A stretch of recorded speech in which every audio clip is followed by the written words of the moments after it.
इसी नगर में एक व्यापारी का पुत्र किशन रहता था। दुर्भाग्य से उसकी सारी संपत्ति समाप्त हो गई। इसीलिए उसने सोचा कि किसी दूसरे देश में जाकर व्यापार किया जाए। उसके पास एक भारी और मूल्यवान तराजू था। उसका वजन 20 किलो था। उसने अपने तराजू को एक सेठ के पास धरोहर रख दिया और व्यापार करने दूसरे देश चला गया। कई देशों में घूमकर उसने व्यापार किया और खूब धन कमाकर वह घर वापस लौटा। एक दिन उसने सेठ से अपना तराजू मांगा। सेठ बेईमानी पर उतर गया। वो बोला, भाई तुम्हारे तराजू को तो चूहे खा गए।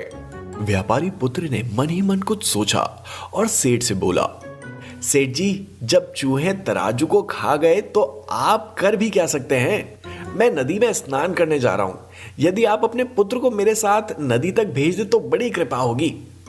सेठ मन ही मन भयभीत था कि व्यापारी का पुत्र उस पर चोरी का आरोप ना लगा दे। उससे आसानी से बात बनते ना दिखी तो अपने पुत्र को उसके साथ भेज दिया। स्नान के बाद व्यापारी के पुत्र ने लड़के को एक गुफा में छिपा दिया। उसने गुफा का द्वार चट्टान से बंद कर दिया और अकेले ही सेठ के पास लौट आया। सेठ ने पूछा, मेरा बेटा कहाँ रह गया। जब हम नदी किनारे बैठे थे तो एक बड़ा सा बाज आया और झपट्टा मारकर आपके पुत्र को उठा के ले गया। तुम झूठे और मक्कार हो। कोई बाज इतने बड़े लड़के को उठाकर कैसे ले जा सकता है। तुम मेरे पुत्र को वापस ले आओ, नहीं तो मैं राजा से तुम्हारी शिकायत करूंगा। आप ठीक कहते हैं। दोनों न्याय पाने के लिए राज दरबार में पहुंचे।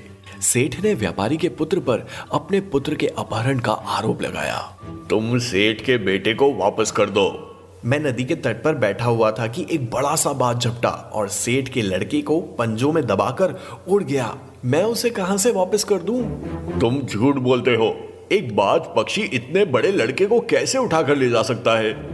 यदि 20 किलो भार की मेरी लोहे की तराजू को साधारण चूहे खाकर पचा सकते हैं तो बाज पक्षी भी सेठ के लड़के को उठाकर ले जा सकता है।